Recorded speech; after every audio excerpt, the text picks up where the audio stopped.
Alright guys, so today we're going to start learning about protein. Now proteins have different roles in our body, and the proteins, they're also made up of elements just like other compounds which have already discussed, right? Like we discussed about the carbohydrates, they are made up of carbon, hydrogen and oxygen. Then we discussed about the lipids, they also contain carbon, hydrogen and oxygen, but we learned that the number of oxygen atoms are very, very less as compared to number of hydrogen atoms. Remember that or not? Here the proteins are made up of carbon, hydrogen, oxygen and nitrogen. These four elements will always be there, and sometimes sulfur is also there. Sometimes sulfur is always there. The question is where this sulfur is coming from for the sometimes or from the some proteins. We'll discuss this, right? Now, you guys know one thing, you guys are learning since grade 8, that proteins, they are made up of amino acids.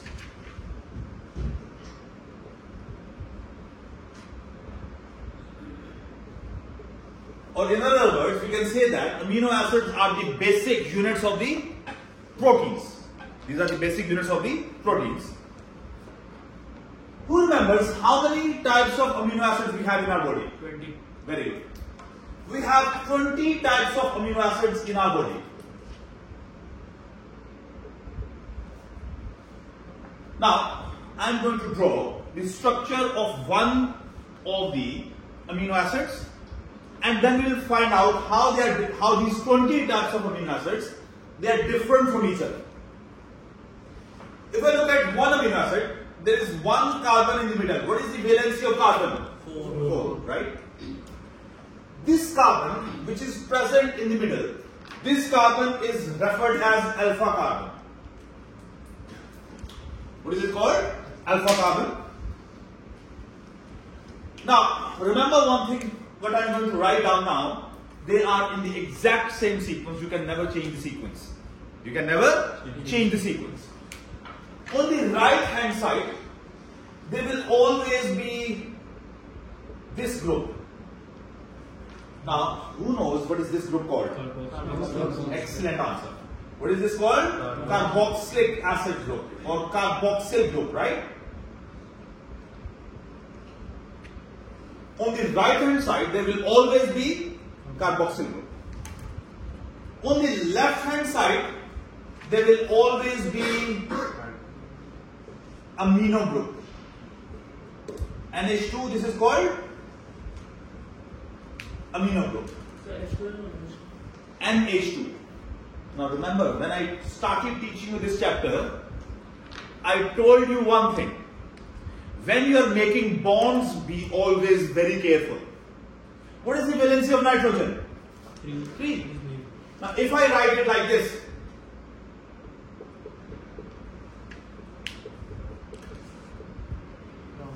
will you be happy? Yes, sir. Maybe you will be happy, but it will be wrong. Examiner will be very angry. What? So this is wrong. Why? Because in this, actually, you see, if I draw it in more structural form, I can draw it like this.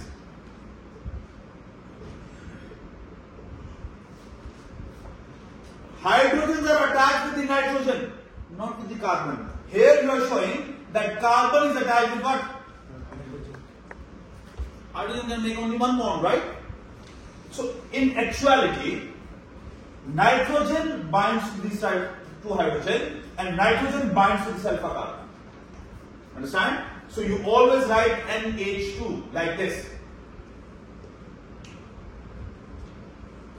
And this will be called what? Amino group. Alright? Then on the bottom over here, there is always hydrogen. There is always hydrogen. And on the top over here, there is R group. Now question is, sir, what is R? Now here, the R means radical. Now all 20 types of amino acids, 21 types of amino acids are discovered in the world. Our body has 20 types, remember that. Those 20 types of amino acids, they have exact same structure, they are only different on the basis of radical. They are only different on the basis of radical. Now here I am going to give you guys two examples. I am going to draw two amino acids over here. First one, C double bond O, OH, NH2 over here, hydrogen over here, hydrogen over here. At the place of hydrogen, at the place of radical, this amino acid has hydrogen. Then this is the smallest amino acid in our body. Lightest amino acid in our body on the basis of molecular mass. We have learned the molecular mass in chemistry, right? Yes. If we take the mass of all these elements, we take the molecular mass. We'll get the molecular mass, right? The name of this one is glycine. Name of this one is glycine. Another amino acid, COOH, NH2, hydrogen over here, and over here we have methyl group attached. The name of this amino acid is alanine. Name of this amino acid is alanine. So when the R group change, the type of amino acid change. Easy to understand or difficult to understand? Easy, right? Next thing, that when these amino acids join together, they make proteins. The long chain of amino acids makes the proteins. Now you have heard a word, polypeptide. Do you remember this or not? Yes. Now poly means what? Many. Many. And peptide today we are going to learn, inshallah. What is peptide? This is actually a bond between two amino acids. Peptide bond or peptide linkage we call it, right? So when there are many peptide linkages, more than 10, right? Remember, whenever it is more than 10, we call it poly. Remember that after oligosaccharides, the polysaccharide was more than 10 carbohydrate units joined together. So what happens? That the amino acids, they join in chains and different sequences to make different proteins. Now let me tell you one thing, that we have only 20 types of amino acids in our body, right? But we have more than 3,000 types of polypeptides in our body. More than 3,000 types of polypeptides. Now the question is, how do I know that there are more than 3,000 types of polypeptides? Again, I am not saying proteins, I am saying polypeptides. You will understand this sentence after a few minutes. Why I am saying polypeptides, why I am not saying proteins? Because polypeptides and proteins are different things. They are not the same thing.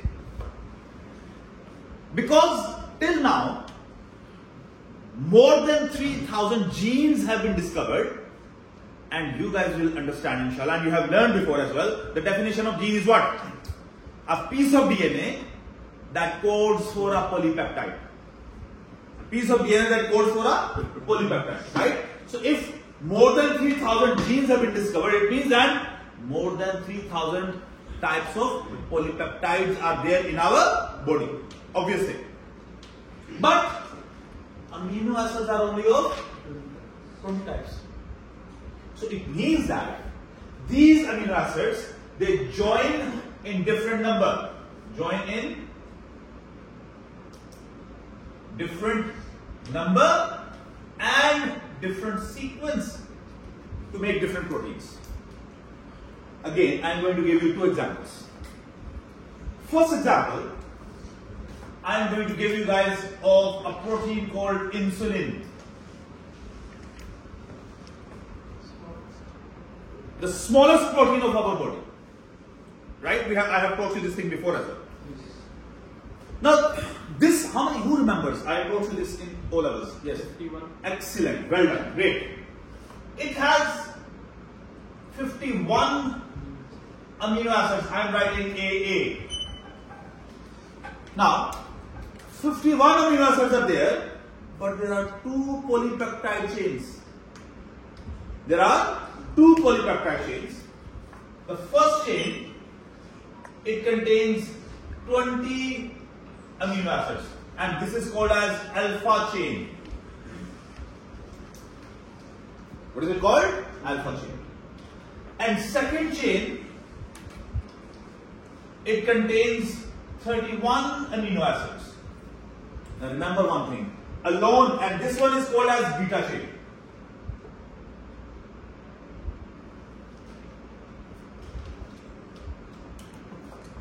Now, alone alpha chain is nothing. Alone beta chain is nothing. But when these both chains, they join together, please pay attention. What did I do? I wrote SS in by joining them. We'll discuss this. This is called disulfide bridge. What is it called? Disulfide bridge. And this is the place where this comes. Sometimes sulfur. I'm going to tell you where did this sulfur come from, right? I'm just going to tell you. So when these both chains will join together, then one complete insulin protein molecule will be formed. Right? So a polypeptide is nothing until or unless all the polypeptides of a particular protein join together, then they will make a protein. Understand? Now, where is this sulfur coming from? Remember this name. There is only one amino acid in our body. Its name is cysteine.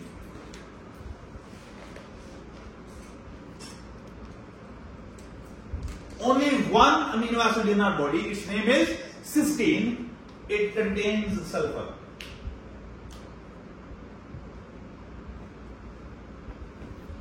So wherever two polypeptides chains will join together, their cysteine will be present. So cysteine is a protein? Amino acid, you are not paying attention, is the only amino acid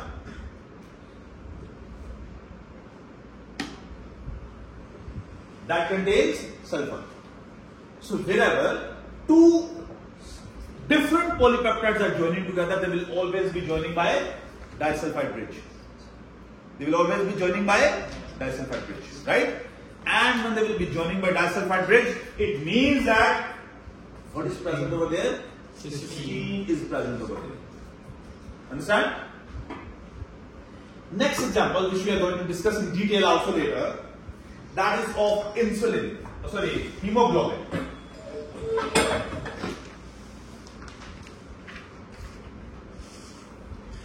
Who remembers how many amino acids are present in one molecule of hemoglobin? 517.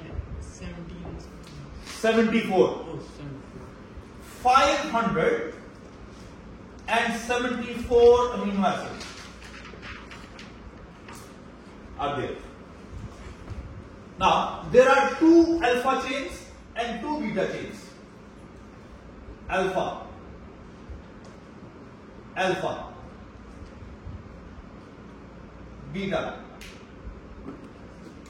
beta. Now, and these chains again joined by cysteine. disulfide bridges. Now if you pay attention, alpha and alpha are duo of equal size, beta and beta are duo of the equal size, and beta chains are duo a bit longer. Now the alpha chain, it contains 141 amino acids. 141 amino acids are present in alpha chain. While the beta chain, it contains 146 amino acids.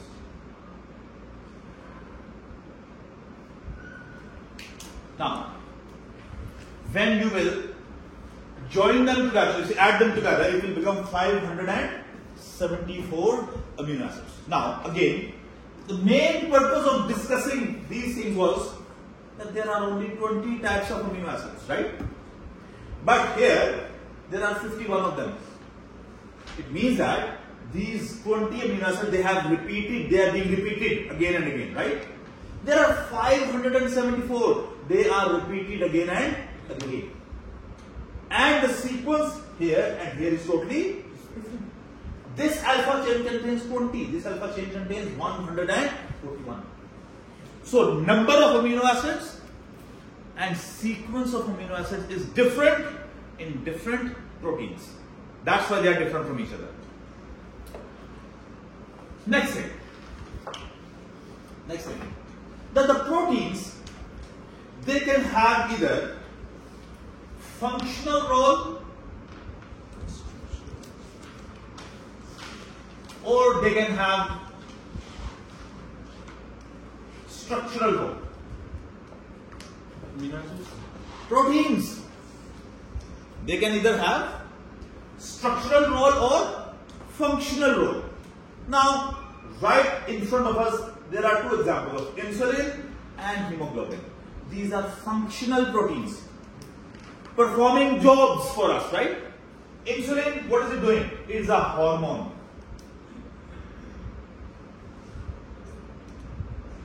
In functional proteins, there are what? Hormones are there. Enzymes are there. Right? Hemoglobin is another example. Another example is myoglobin. Now, you eat meat, right? What is the color of the meat? Red. Why is it red in color? Because of myoglobin. Myoglobin is a protein just like hemoglobin, which is present inside the meat and muscles. And what is its job? To hold on to oxygen. It acts as the reservoir of oxygen in the muscle cells. Right? So, the hemoglobin is in the blood. Hemoglobin is in the blood. Myoglobin is in the muscle. Remember, wherever the word myo will come, it will mean muscles. Understand? Next, we are going to use the word myo again. Myosin. Again, word came myo. A protein present in the muscles which helps in contraction. That is the structural role, making the muscles, right? Then, so it means that these structural proteins are present where? In muscles, in bones, in cartilage. Right? Etc. So they are making structures. The example of the structural protein I can give you is collagen protein. Present in the skin as well. In my age, the skin becomes wrinkly, right? Like my skin is very, very wrinkly. Right? So, this is why, because collagen fibers in my skin, they have become loose. So, how to tighten them? Get the injections of Botox. Right? Fillers. Stay young.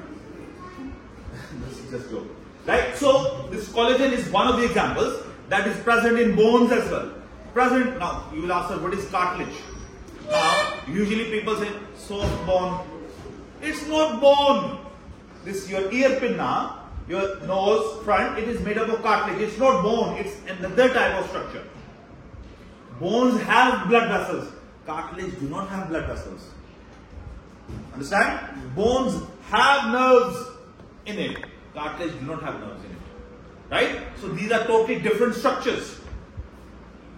So the main thing was that the proteins, they have their functional role as well, and they have structural role as well. The next thing which we are going to discuss that how two amino acids join together. And another thing which we will discuss that these amino acids, they are also polar structures. These two things we are going to discuss, right? First, let's discuss how the peptide bonds are being made. Now, let's suppose that here we have glycine, C double bond O, OH, H. So can you tell again what does myo means? Muscle. It's a Greek word and it itself means muscle. Right? Now, this is what? This is glycine. Next, here, let me draw alanine. Again, we have C double bond O, OH over here. We have CH3 here, hydrogen over here. Now I am writing amino group like this. Can I write it like this? Yes, sir. Like I wrote over here, right? Yes, yes. So I can write it like this, right? Now, what will happen? Please pay attention. It's a condensation reaction, Loss of water. right? So this hydroxyl will join with this hydrogen. Got it? When this hydroxyl will join with this hydrogen, one molecule of water will be removed. Now, what will happen? This carbon will be joined with this nitrogen. Now, let's draw this.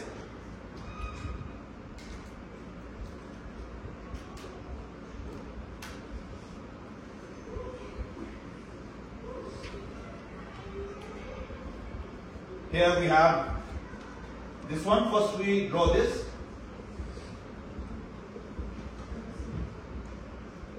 We have methyl group over here, hydrogen over here, and we have NH over here. Let's draw this red line over here. Got it? Now, this bond over here, this is called as peptide bond. What is it called? Peptide bond. Now, if you pay attention, this hydroxyl is free over here, right? It can bind to another amino acid over there. Over here, hydrogen is free. It can bind to another one over here, right? So this is how what happens. A dipeptide. This is a dipeptide, a tripeptide, right? A quadrupeptide, a pentapeptide, right? It will be made. So this is how a long chain of amino acids is formed. Now here I have a question. Where these peptide bonds will be formed in our cell? Ribosome. Excellent answer. In cytoplasm and ribosomes, you see only ribosomes it will be taking place. In chapter number 6 or 7, inshallah, we are going to study the whole process of translation, inshallah, and then we'll learn in detail that how ribosomes do this job. Right? So what will happen? We'll have this polypeptide. Now, this was glycine, this was alanine. Now this dipeptide is called as glycalanine. What is it called? Glycalanine. Alright? Now, the thing to understand, that these amino acids, these are polar structures. Now, if you guys remember my lecture about water, when I gave you the lecture about water, we did discuss about one thing. What was that? Electronegativity. Do you remember that or not? Yes. Who remembers the definition of electronegativity? The ability of an electron to pull a shared pair of. Excellent answer. The ability of an atom to pull a shared pair of electrons is called its electronegativity. If that affinity is higher, that power, that love is higher, stronger, it will pull it more. Right? And now the word affinity means love. Right? So if you see, as we compare over here, the oxygen has more affinity towards the shared pair of electrons than carbon. Right? Oxygen has what? More affinity towards the shared pair of electrons as compared to carbon. So it means that oxygen will have partial negative charge. Oxygen will have partial negative charge. So over here, let me mention, this part of the carboxyl group will have partial negative charge. Understand? And this hydrogen of this hydroxyl group, what will be the charge over here on the hydrogen? Partial positive. So over here, the charge will be partial positive.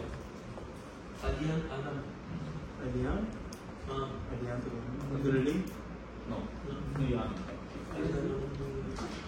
Alright. Next thing. Let me write it like this now for our understanding.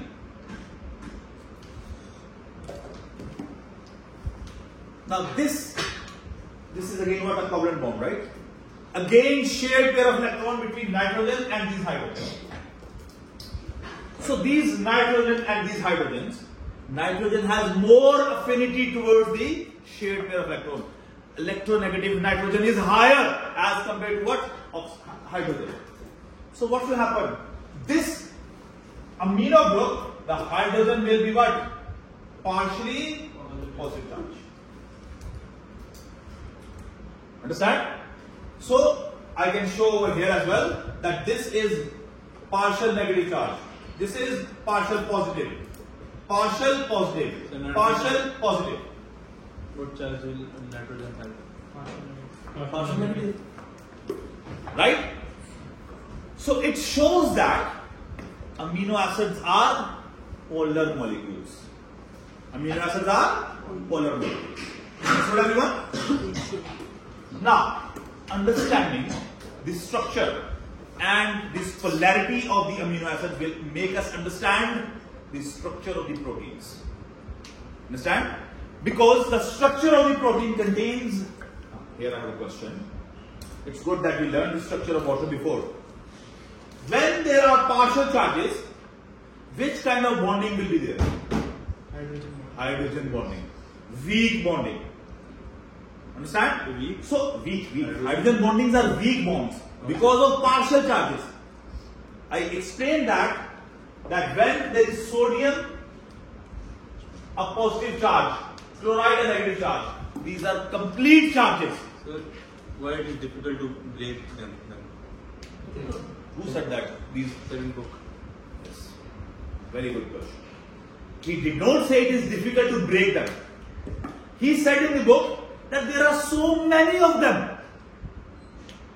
Let's take the example of water. In 1 ml of water, there will be trillions of water molecules, right? In those trillions of water molecules, there will be trillions of hydrogen bonds. You need immense amount of heat energy to break those bonds. Breaking one hydrogen bond, not difficult. High energy is not required. But when you want to break a lot of them, then high energy is required. That is the difficulty. Understand? Yes. Otherwise, the hydrogen bonds, they are easily breakable. With light heat energy, we can easily break it. That is why we are able to evaporate the water. Understand? because eventually we provide enough energy so that these hydrogen bonds break and these molecules, they get independent and leave the system. Right? Understood, everyone? Okay. Now we are going to learn the structure of proteins. Right?